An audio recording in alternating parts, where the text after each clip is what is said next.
And that's what I'm wanting us to start talking about is the discovery of the earth.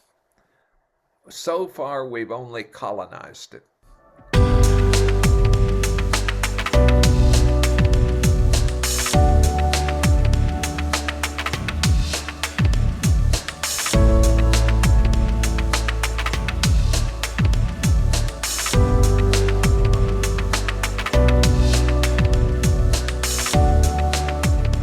Welcome to Facing Future. Today's guests are Wes Jackson, the co-founder and president emeritus of the Land Institute in Salina, Kansas. His many books include Hogs Are Up, Stories of the Land with Digressions, and New Roots for Agriculture. Robert Jensen is a professor emeritus at the School of Journalism and Media at the University of Texas in Austin. He's the author of The Restless and Relentless Mind of Wes Jackson, Searching for Sustainability, and Plain Radical, Living, Loving, and Learning to Leave the Planet Gracefully. Their forthcoming book, An Inconvenient Apocalypse, The Environmental Collapse, Climate Crisis, and the Fate of Humanity, will be published by the University of Notre Dame Press in the fall. The invention of agriculture 10,000 years ago marks the beginning of civilization's degradation of the ecosphere. In the last 100 years, and principally since the 1960s, the Green Revolution, with its intensive chemical agriculture and industrial animal operations, has brought nature to its knees. Can we, should we, try to continue the resource-depleting civilization we have now? Or should we accept that its collapse is forthcoming and prepare communities for a transition to minimize human suffering and ecological damage? Where do we go from here? Yep. Well, uh, where we go from here is by not living with all kinds of illusions that are predicated on a kind of modern religion, which is that technology is going to solve this problem, these problems. We have a form of technological fundamentalism that is worse than the whole array of religious fundamentalisms of the usual kind. This, I think, is the most important moment in the history of Homo sapien. If you imagine that over this 200,000 years that we got along all right in terms of a livelihood on the planet until we started agriculture when we made the break. And we didn't know, we didn't know what we were doing. And we've never known what we were undoing as we were at it. I think Wendell Berry put it that way. So here we are. We didn't know that when we started agriculture that we were getting what Amory Lovins called the young pulverized coal of the soil. In other words, the carbon within the soil was rather readily allocated to seeds, and that was the beginning of the extractive economy. And so our carbon, our sense to go after energy-rich carbon is in all creatures, but we invented a way to really get after it. And once we had metals, then we were able to cut down trees and build ships. So carbon one is the carbon of the soil, carbon two of the forests, and then the third is the coal, the oil, the natural gas. And so going back to the origin of life in that journey from minerals to cells, that long ago journey, carbon has been central. I think it's important for us to know that not only is soil more important than oil, but that it's as much of a non-renewable resource what effectively we did was start a Ponzi scheme. Hmm. We get the stuff at at the end of the tip. That'll carry us this year, and then we do it again next year, and then you get the political world doing the same thing, and civilizations come all doing the same thing, trying to get ahead. And what that means is almost always more people, more stuff, and here we are. And now suddenly we got a down power because of what's happening in the upper atmosphere, which is embracing all of us. So, in that down powering world, we don't know how to do this. That's where the challenge comes. And so, Bob and I are not uh, going around whistling in the dark on this. What we're saying in this book is that we're not going to be solving these problems in the usual sort of upward slope. We got to think hard. And in the past, most of our problems simply developed, and then we would find a solution. But those solutions were always of the bailout variety, not a corrective source. So we got to figure out how to be corrective. We got to figure out a different way of being in the world. And as a consequence of that, recently uh, I have become a curator. Uh, and that curator is to find some of nature's charming stuff in the woods, in the soil, and so on. And uh, and you start looking at all that beauty that's out there in nature, and it is well, it's a way to help us stay amused while we live till we die. And I think it's a far more joyful way to be in the world, which is to be looking at the nature that is left. And so I call this project Art Without Ego. Uh, this is taking limbs where insects have made some beautiful artwork. All of it beats the Mona Lisa and the stuff that appears in our various museums and so on. We got to start getting back into the beauty of the earth and the glory of the skies and so on. And that's just one little suggestion of what's available to us. We got to rethink where we are. Now, the wonderful thing that's happened during this period, of course, is we now know about our origins in a way. We know about the Big Bang, such as it is, and we know about how the galaxies are formed and how the the carbon in our bodies had been cooked in a dying star, and from it at lower temperatures came nitrogen and oxygen. We know a whole bunch of things that we didn't know 10,000 years ago, that we didn't know 5,000 years ago, that we didn't know 200 years ago.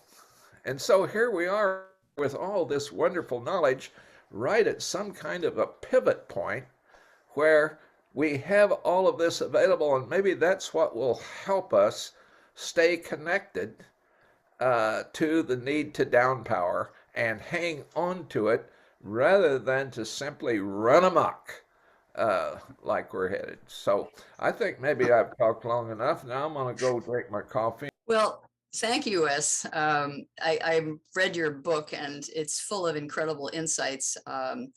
One of which is that, the natural world is where what we want to save. Civilization and its industrial processes are another question. And I think the environmental movement divides there. There are people who are trying to save, the industrial complex, the extractive economy, and the economy as such. And there are people who are saying, no, the economy is based on growth, and we live on a finite planet. That's insane. We need to save the forests, the land, and the oceans. And there are people, many people, who are saying that, our abuse of animals, particularly our eating of fish and meat, and 60 billion animals raised for food have replaced the wildlife on the planet. We've wiped out 70% of the wildlife. So we need to, that would be one thing we could start doing right away, is to stop eating meat and fish and let the oceans recover and the forests recover. And the soil is something that you guys are more expert in understanding that soil is not infinitely replaceable, which people don't really understand. Well, let me first of all point out, I am not an expert in soil. That is Wes's domain. In the book, An Inconvenient Apocalypse, we talk about the temptations of dense energy. Mm-hmm. And Wes, I think one of his most important insights is to start looking at that, not just during the Industrial Revolution, not just the fossil fuel era, but back to the origins of agriculture. And we have to take seriously the temptations of dense energy, which are attractive not only to rich capitalist exploiters, but to all of us.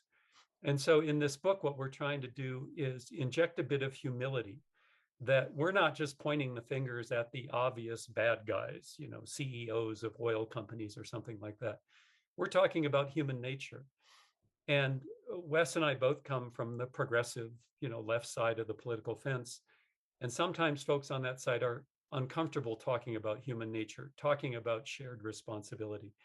But if we are going to honestly confront the ecological crises, what we call the multiple cascading ecological crises, it's not just climate change, it's all of these: soil erosion, chemical contamination, biodiversity. They interact in ways we cannot predict. And if we're going to deal with that, I'll go back to Wes's first point about fewer and less. We are going to have to think about what is a sustainable level of the human population at what level of consumption. That's one of what we call the 4 hard questions that not only the dominant culture ignores, but I think much of the environmental movement ignores as well. Well, I found it interesting, the suggestion that we should live in communities of, say, 150 people, that's the cognitive capability of our minds and our actual being, that we would have much better life if we weren't living in these enormous cities and so forth. That maybe as we transition, we should really think about how could we create these kind of communities that would be not based on consumption, because we know that's at the root of the problem, but based on, wow, how beautiful is nature? How wonderful are our relations? As you suggest in your book, renewable energy isn't going to step in there and make everything work. It just can't, as you've said. That's another one of those hard problems. What is the appropriate scale of a human community? And the number 150 comes from research about how many people we can kind of cognitively deal with at one time. Well, Wes and I don't imagine suddenly there's going to be, New York City is going to break into separate communities of 150. But here's where I think Wes's experience in a rural area is really useful. And a lot of those stories are in his previous book, Hogs Are Up. And I think Wes, one of the things I remember Wes saying many years ago that really had an effect on me, Wes, in a talk, you said, this is not mere nostalgia, but a practical necessity. So when you talk about rural communities in the Great Depression, you're not just waxing eloquent about the good old days. You're looking for lessons. Am I right in that, Wes? That's right. Those are loaded with subtleties that have no standing in the conventional culture. It has to do with the nod of one farmer to another when a conversation has been going on that has to do with maybe coming over in the afternoon and helping. None of this stuff computes in the usual kind of economic forum. Well, why did they do it that way? Well, because we're human beings that evolved in the Upper Paleolithic, and we had to get along with one another when we were out hunting uh, plant material to eat or to sneak up on that deer that was in there, the thicket the other morning. There were ways that we went at things collectively. And we got to remember, we didn't have iron and any of the metals. We were armed, so to speak, with, that was why it's called a Stone Age. It didn't mean you picked up stones and threw it at the deer. No, it simply meant that you were living in a context. And now that's who we were, and who I think, to a larger extent than most of us want to believe, are still. Now, let's live with that and see where that takes us, rather than this gee whiz stuff that is taking us right down this path of destruction. We are actually a very vulnerable animal. We don't like to remember that we are an animal. And we have utilized our environment as if we are the kings of it, which we are not actually. We are part of a system that we don't even recognize. We need to move to an understanding of what is nature, and respect it more highly, of course. I love your phrase, the failure of success, because that's literally what we are. We have succeeded in taming aspects of the environment that now are, you might say, fighting back. And meanwhile, I also noticed in your book the idea that people are waiting for God, to help them, or technology to solve the problem, really takes the responsibility of our own agency away from us. Yeah. Yeah. I think part of what Wes and I are pointing to is the willingness to stop believing we have solutions.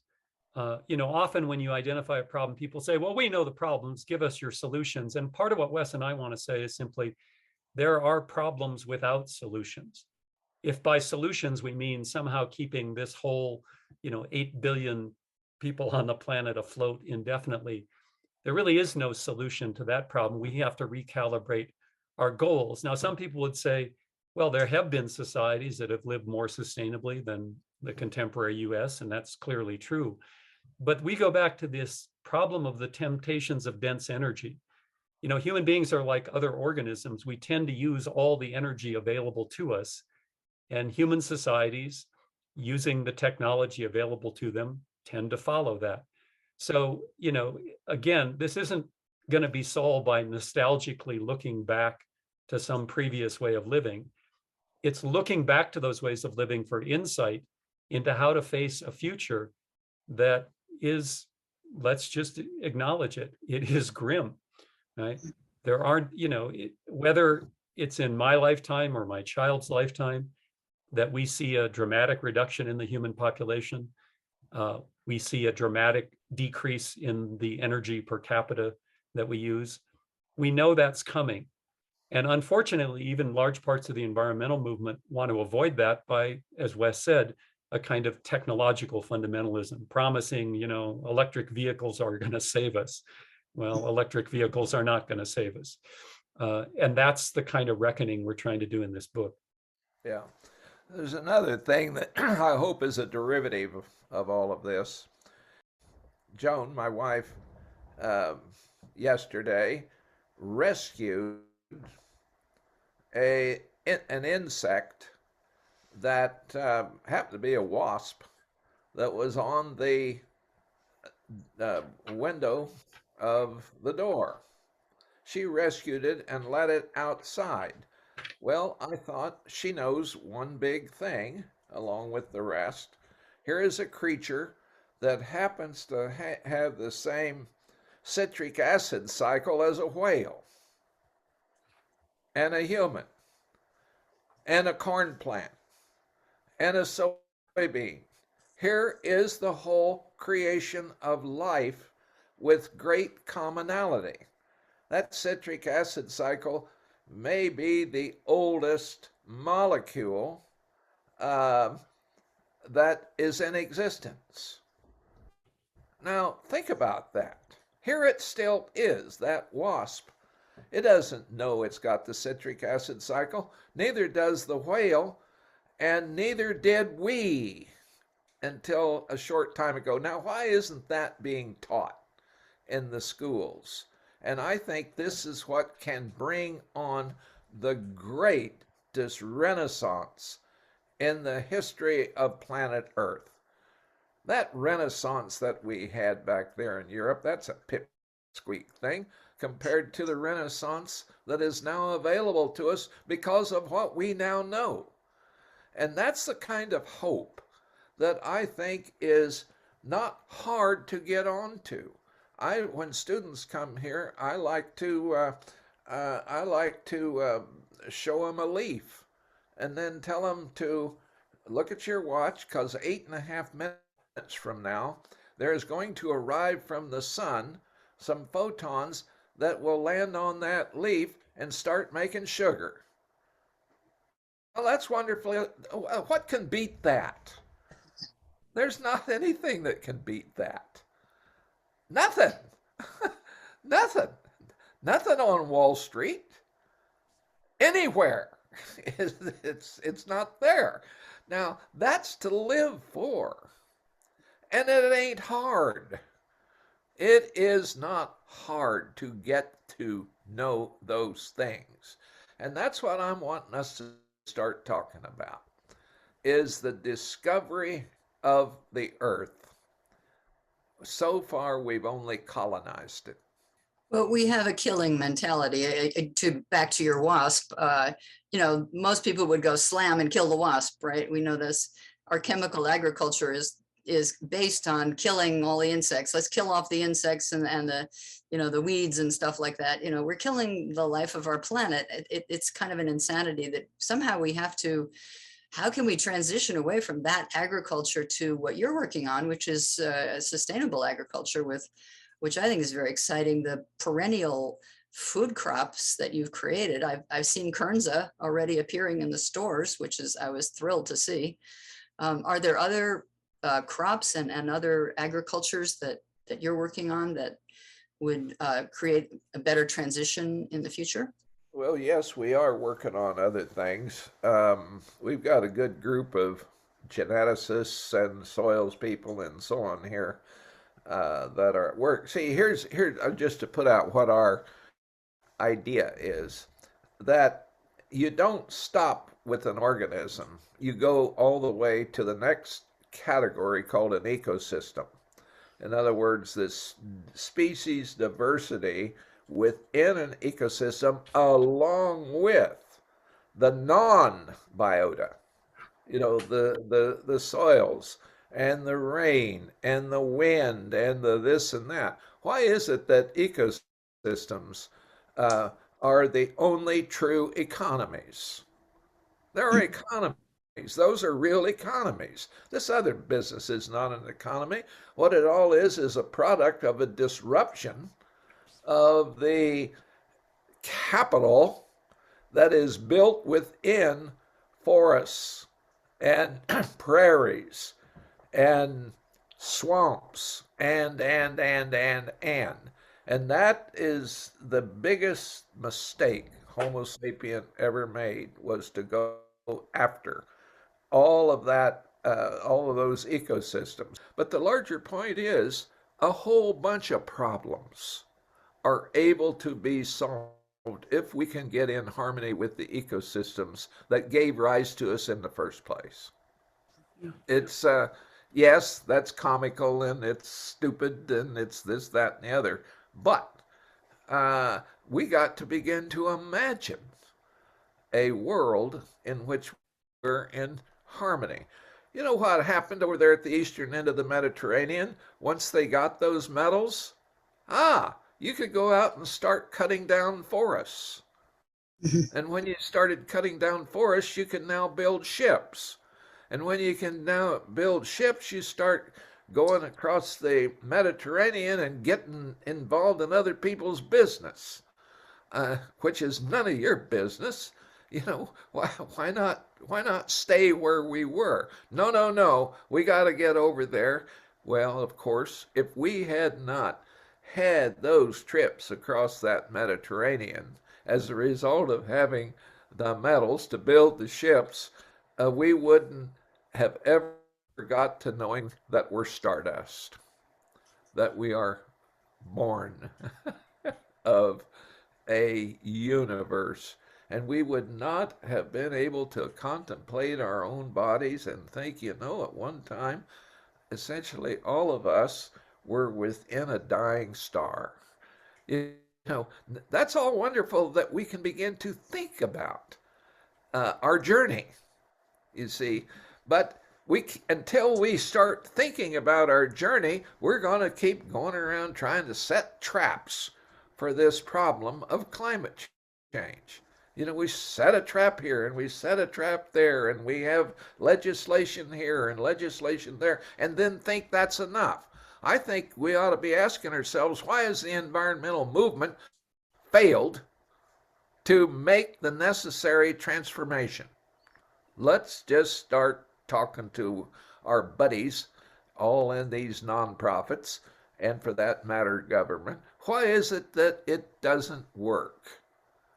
Well, we got a big consciousness, and we hear one more report about what we must do.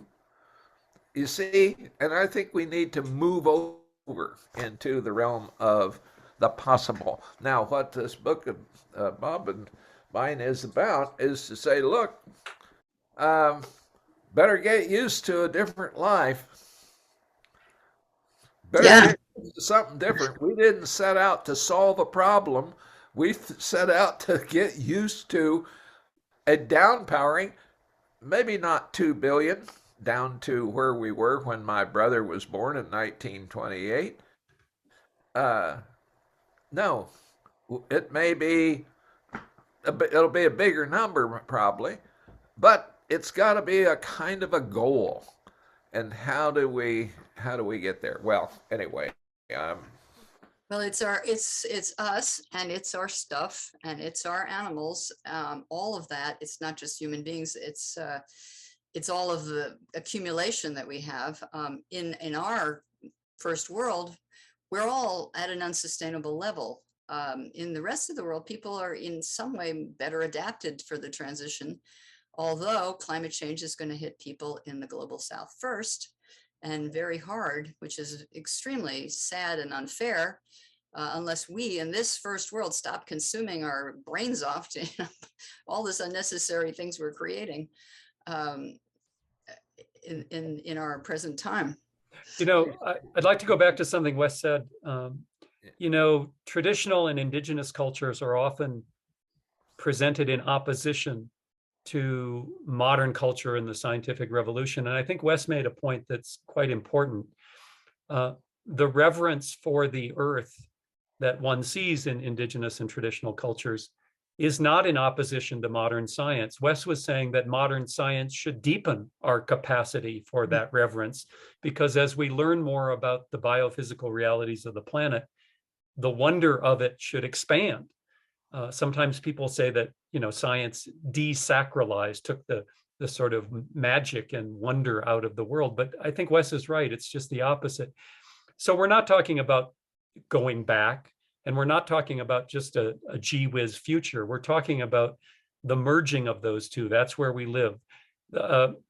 How will we solve the ecological crises? Well, it won't just be by trying to magically transport ourselves back a few hundred years. And it won't be by trying to invent our way out of it. It will be by utilizing science in this broader goal. And I think at the Land Institute, that's what Wes has established, using modern science, genetics, plant breeding, to try to create a world that can, as Wes used the phrase earlier, downpower. Because Wes is exactly right. I think whether we want to or not, we are going to move into a downpowering.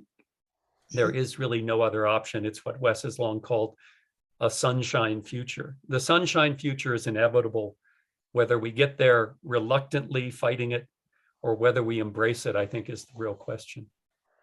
Yeah, I have one other thing to say to be sure that were clear. You mentioned animals, and we think about animals as what we call, I think it's dumb to say that, but sentient beings.